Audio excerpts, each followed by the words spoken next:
Hello, everybody, and happy weekend. This is track number 7 from Tortured Poets Department.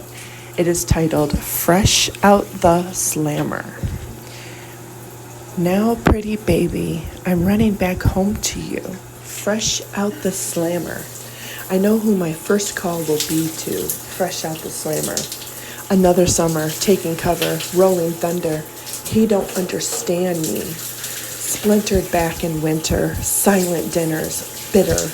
He was with her in dreams, gray and blue in fights and tunnels, handcuffed to the spell I was under. For just 1 hour of sunshine, years of labor, locks and ceilings, in the shade of how he was feeling.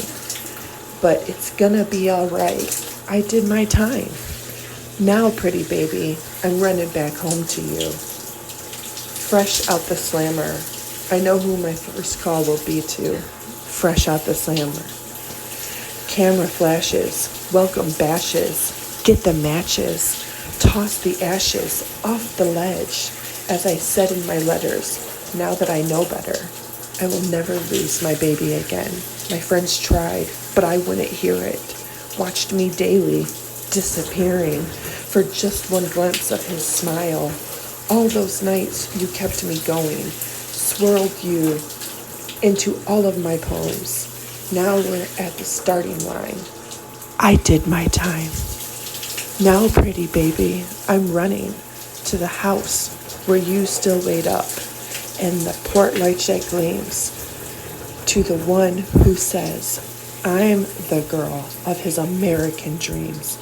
And no matter what I've done, it wouldn't matter anyway. Ain't no way I'm gonna screw up. Now that I know what's at stake. Here, at the park where we used to sit on children's swings, wearing imaginary rings. But it's gonna be all right. I did my time.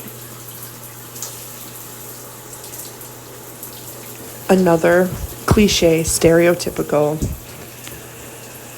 use of, this time, not just jail, but prison as a metaphor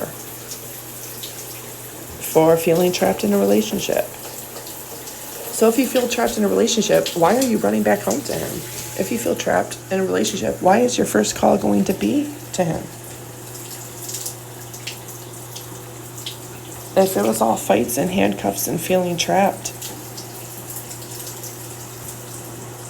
why? Why are you going back to somebody who doesn't understand you? Why are you allowing it to be silent? Why are you being bitter? Why are you running back for just a glimpse of a smile? You know, this is another, it doesn't make sense. It pans back and forth between being trapped and this person doesn't understand you. Why would you want to be with somebody that doesn't understand you?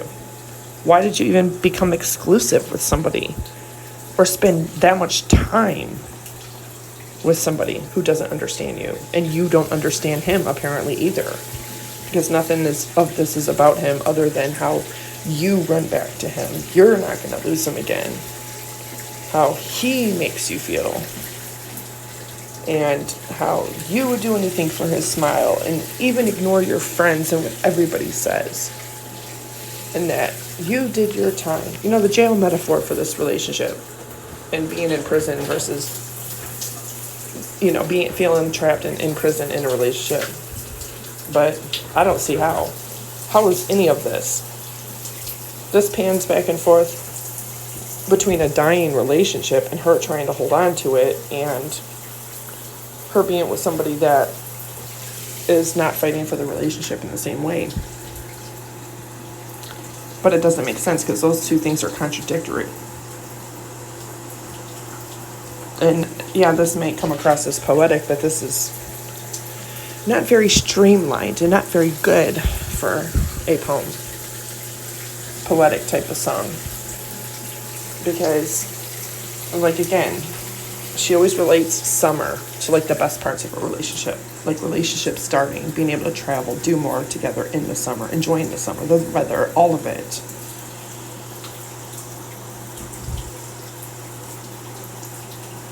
If the relationship was that bad, why did you stay?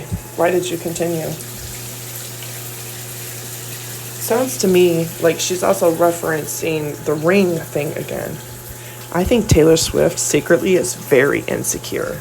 I think she wants people to think that she's the all-American girl. You're not fooling anybody, Taylor. You are a middle-aged white woman. You are not the all-American girl. Not even close. And if we were to, right now in 2024, pick an all-American girl to represent America, it's not going to be you, sweetheart. Not somebody who came from generational wealth, who grew up in a huge-ass house, whose parents could literally relocate everything to Nashville for you to try to make it as a country music artist. And then switch over to pop. And then switch over to living outside of LA, to having houses all over the world. You're the most unrelatable, stereotypical, cliche, woe is me, middle-aged white woman who grew up with so much privilege that you were so out of touch, and you were so out of touch with relationships and with men. And it shows. And it shows how much you really want people to perceive you as all-American. But you're not. It would not be you. It's not you, babe. It's never gonna be you, babe. And I will give credit where credit is due. And I will give credit to where talent is. But this is nothing that anybody else couldn't write or couldn't do. This is not extraordinary. This is not revolutionary. This is not substantially beautiful and good and relevant and relatable. This is just you with your obsession with relationships. It sounds to me like she very much, Taylor Swift as a person behind closed doors, her personal life, this directly affects and relates to her music, because her entire personal life is why and how she writes the way that she writes, and the reason why she does music the way she does music. Even if this is not a relationship and this is just one she made up in her head and she wasn't specifically thinking about a certain person in the relationship, she still used a really terrible way to metaphor being in prison in relation to this relationship, because she pans back and forth between two things that don't go together. Because if you give all your time and your years and your youth sticking in a relationship and it never goes anywhere, that's on you, because you chose to do that. You don't get to say after 6 years of being with somebody and they don't ask you to marry them and be with them that it's their fault. That's not how that works. If somebody in a decent amount of time doesn't start heading that way, or you don't have the fucking adult conversation like a middle-aged, almost 40-year-old white woman should have with somebody, and sit down and say, hey, where do you see your future going? Do you see us getting married? Do you see us having a family? Yes, no, because if you're not on that track, then I'm not going to stay here.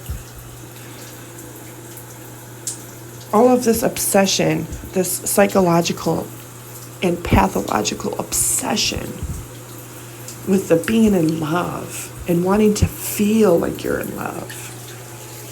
This is because this is indicative of somebody that doesn't even know what love really is. Because love is compromise. Love is selfless. Love is sacrifice. Love is not the feeling that that other person gives you, that they can provide for you, that they can do for you. The things that the man has to give you, give up for you, and sacrifice to you, and make you feel. What is it that's so extraordinary and amazing and beautiful about that man? Not boy. Stop saying boy at almost 40 years old. Stop saying babe and baby. and almost 40 years old. That's so 80s, and that is so not in a term of endearment. But what is it about that man that literally makes him not do any wrong? That would make you stick with him through thick and thin, through rich and poor, through health and in sickness. What is it about who he is? His character, his intelligence, his love, his heart, that makes you sacrifice and compromise and want to be with him and stay with him. Because when you say you love somebody, growing old together and dying together and having shared a life together, that is the proof that the love was real. Not a cheesy ass redundant fucking song.